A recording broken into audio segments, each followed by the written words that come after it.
मुझे इस बात का एहसास था कि दिल्ली की लगातार कोशिश रहेगी कि किसी तरह वो मुझे खामोश रहे, लेकिन किस हद तक जाएंगे ये मैं पूरी तरह से समझ नहीं पाया था। जब बारामूला में मेरे खिलाफ एक शख्स खड़े हुए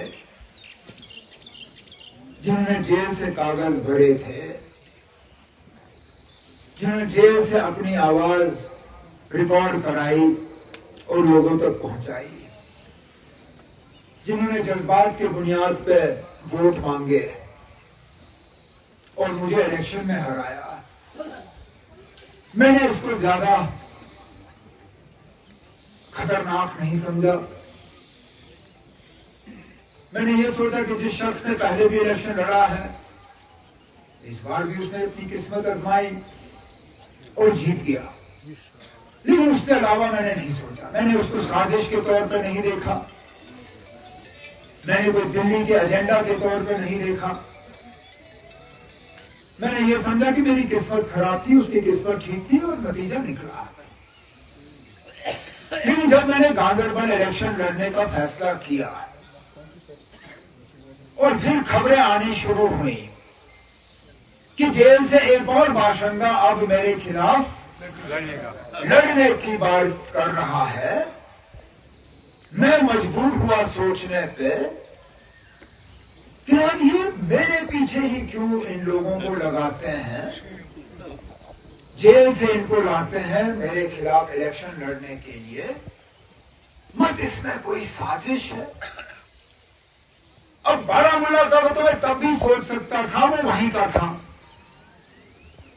लेकिन इस बार जब गांधरबल को उनको लोकल जेल में कोई नहीं मिला मेरे खिलाफ इलेक्शन में उतारने के लिए, जैनपुरा शोपियां से लाया। लेकिन चलो, मुझे तब भी थोड़ा सा शक था कि शायद ये खुद ही हो रहा है, लेकिन मैंने अपने 2-3 साथियों से मशवरा किया।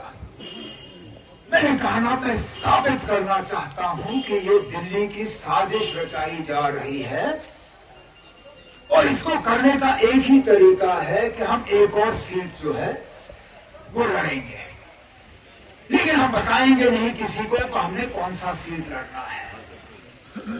हम आखिर में 1-2 जगहों से फॉर्म इकट्ठा करके, लेकिन चुपचाप तरीके से सुबह फैसला करके एक जगह कागज भरेंगे। कल साबित हुआ आखिर में कि ये जो हो रहा है, जेल से लोगों को लाके मेरे खिलाफ इलेक्शन लड़वाना, ये कोई मामूली बात नहीं है।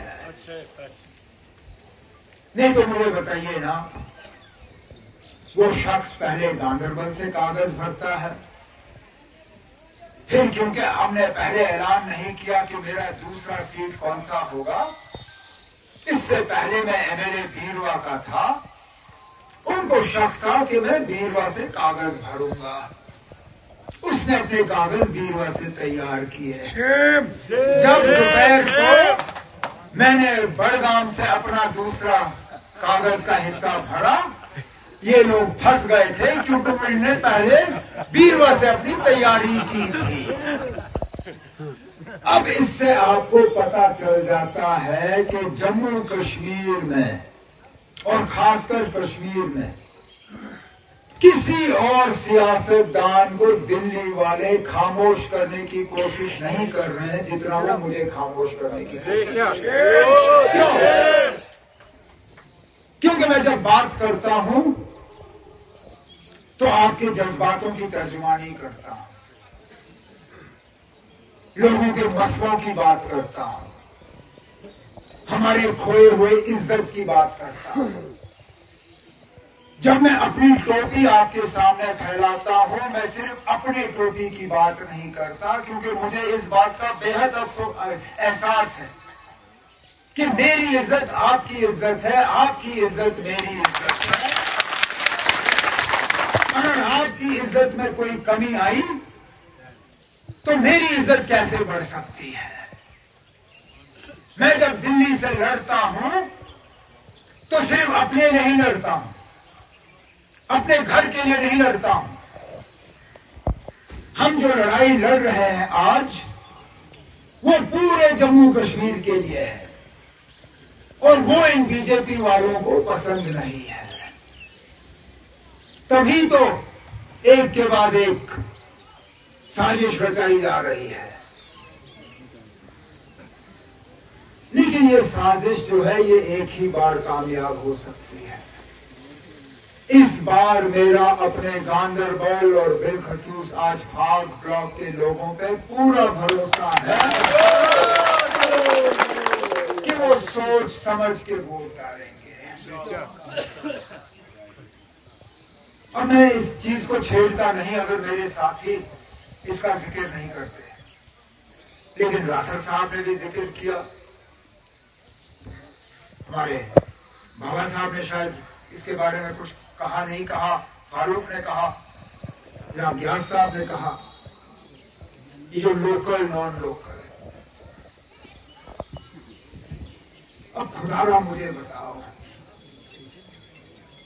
मेरे दादा मरहूम शेर कश्मीर शेख मोहम्मद अब्दुल्ला यहां से एमएलए, मेरी दादी यहां से मेंबर पार्लियामेंट, मेरे वालिद साहब यहां से पार्लियामेंट भी, एमएलए भी। अस्पताल हो, चाहे वो हम यहाँ पे नया न्यू गांदरबल हाइड्रोइलेक्ट्रिक प्रोजेक्ट का हमने डीपीआर तैयार करवाया। अगर हमारी हुकूमत बनी होती या मैं यहाँ एमएलए होता, हम उसको मंजूरी दे देते। नई एडमिनिस्ट्रेटिव यूनिट्स जो हमने यहाँ पे कायम किए, जो तरक्याती काम हमने यहाँ पे